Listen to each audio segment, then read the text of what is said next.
The music and dance hides so much. For a moment, their troubles are behind them.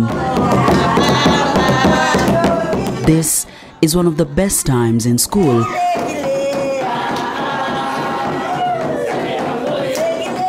A majority of the children are deaf and blind or have a deteriorating sight or hearing. This is how the day starts at the Cabernet School for the Deaf Blind. It's the only one in East and Central Africa. Most of them come without anything, so we just receive them. You cannot send them home like other schools.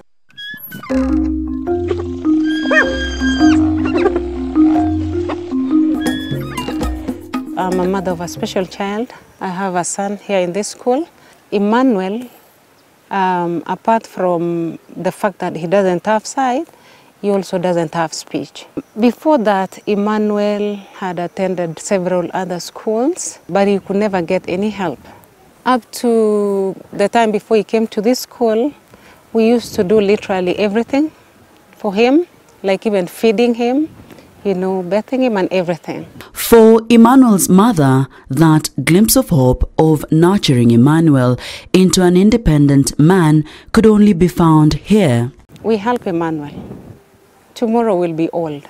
What's going to happen to him? We felt this boy needed to be independent. After just one term in school, he could move around from the dormitory to the dining hall. This was a major milestone. We took Emmanuel to many schools, but what Emmanuel gained in just one single term was never, not even a bit of it was gained in any of the other schools.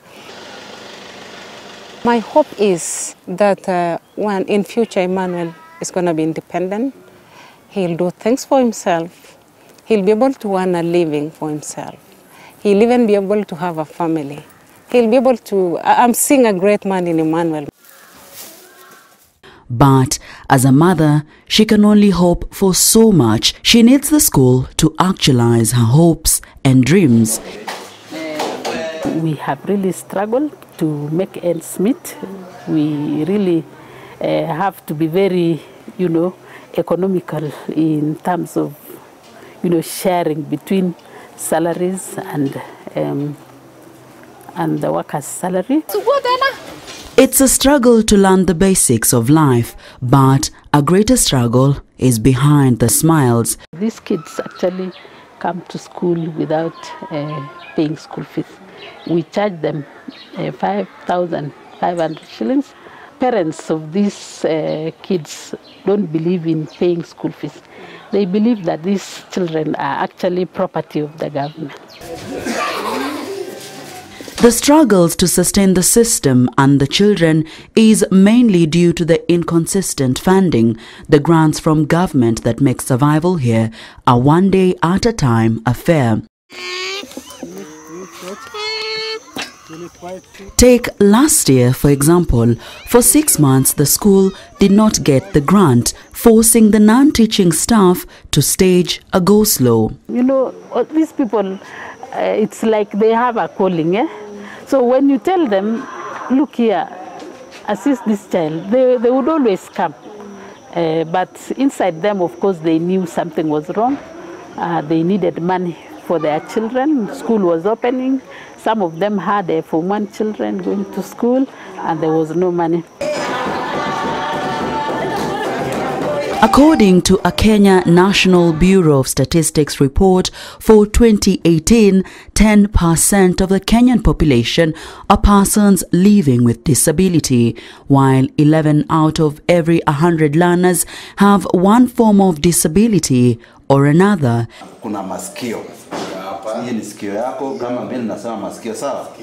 Government capitation for learners with disability is approximately 2,000 shillings per student. Individual costing of a deaf-blind child. This child requires over 200,000 in a year. That is on the lower side. The school's capacity is 75 with 43 teachers. Keep in your pocket. Can you keep in your pocket? Then you go to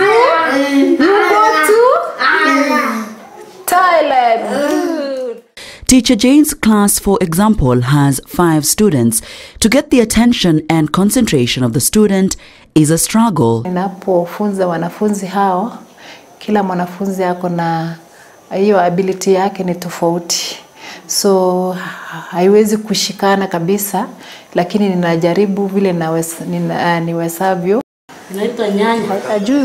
Nevertheless, all is done with a smile. Most are passionate about their work. It's all in a day's work, but more work awaits the non-teaching staff. They thrive on routine. Meal times, we are told, are very important. The wooden poles along the corridors assist in directing the children to the dining hall.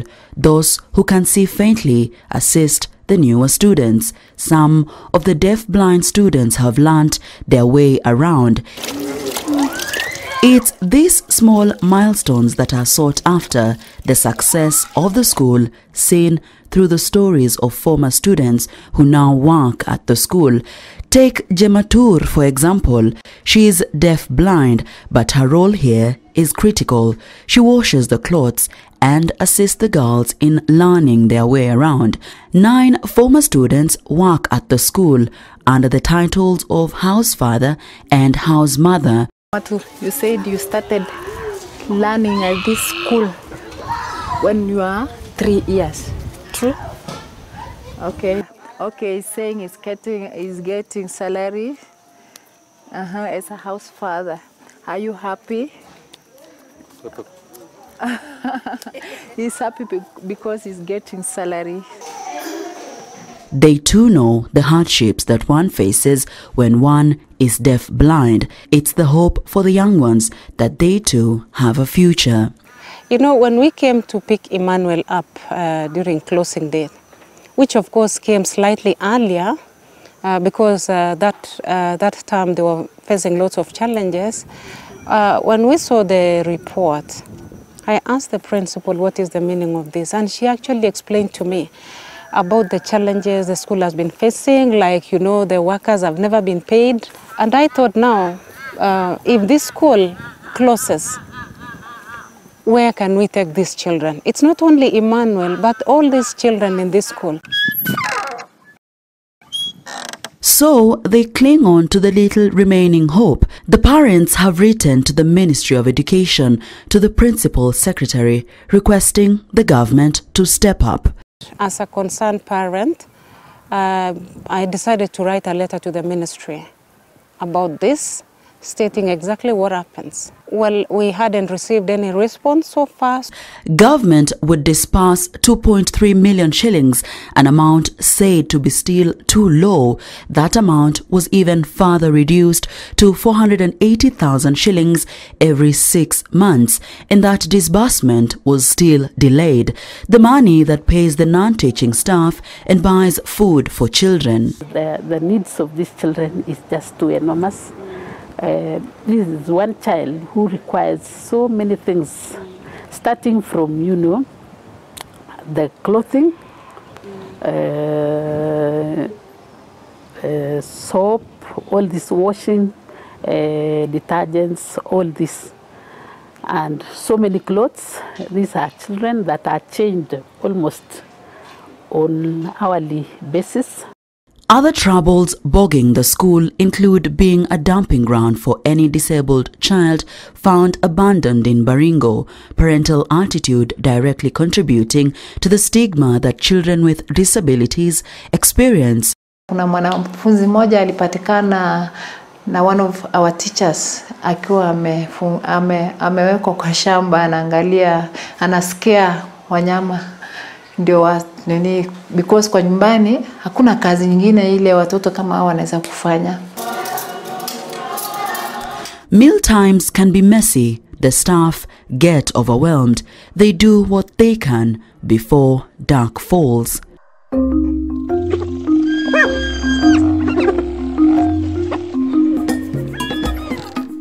As per the syllabus, this room should have play toys for activities before bedtime, but they sit. It's empty. The school's only matron prepares for a tough night, what has now become routine, distributing medication to the children before bed.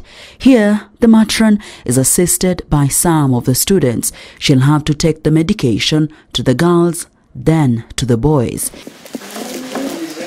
Even when her pay is delayed, like on this day, she had not received salary for 6 months. This we only know when we were told. For the matron, the work at the school is like a calling. After the bathroom trip, they are tucked in. It can get really cold in Baringo, but as the blankets keep them warm, it's a future that seems bleak that they need shielding from.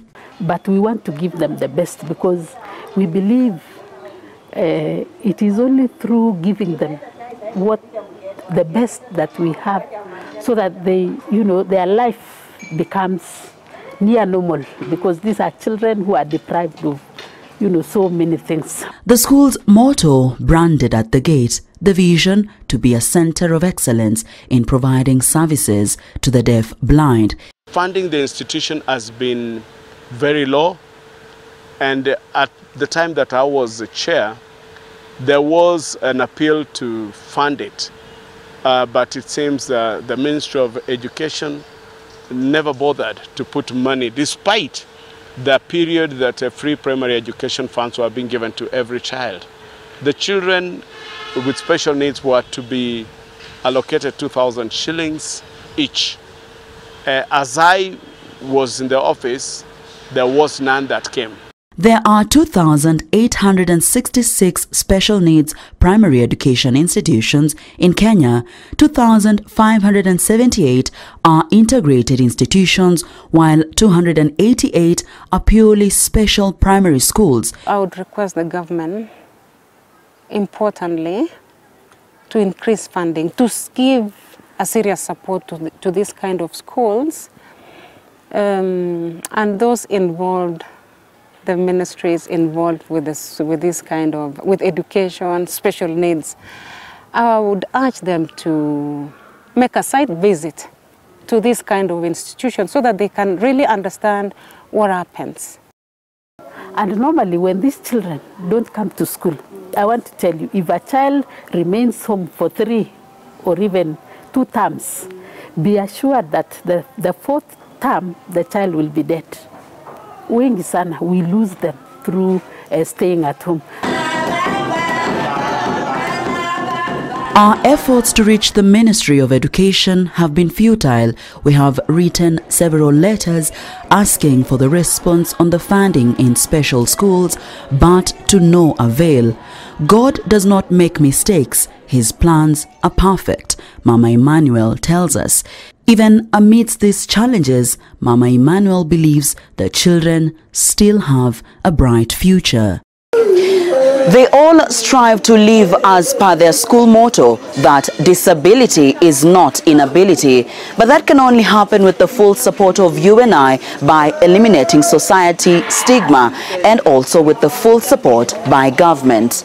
Kandie, Citizen TV, Kabarnet, Baringo County.